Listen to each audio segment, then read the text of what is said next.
یادداشتی فەرمانبەرانی گرێبەست لە هەرێمی کوردستان بۆ بەڕێزان سەرۆکایەتی ئەنجومەنی وەزیران.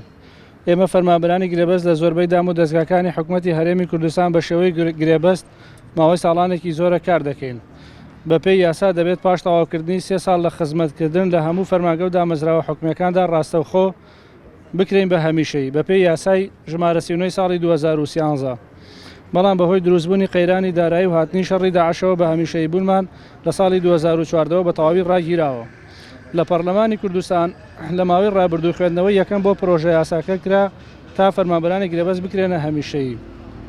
بەڵام بەپێی نووسراوێکی ئەنجومەنی وەزیران ئەو بابەتەش ڕاگیرا و لەبەرەوەی کە کرا بە دەسەڵاتی خۆیان.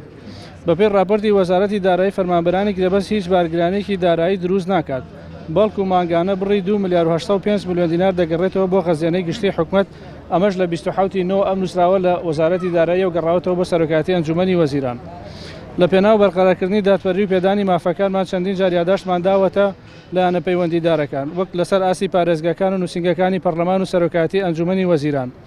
بۆ ئێستاش دەمانەوێت لەم چەند خاڵەی خوارەوە داواکاریەکانمان ئاڕاستەی بەڕێستان بکەین. یەکەم بە هەمیشەییکردنی سەرجەم فەرمانبەرانی گرێبەست لە هەرێمی کوردستان بەبێ جیاوازی و خزمەتی ساڵ. دووهەم بە خزمەت ئەژمانکردنی ئەو ساڵانەی بە شێوەی گرێبەست خزمەتمان کردووە لە کاتی بە هەمیشەییکردنماندا.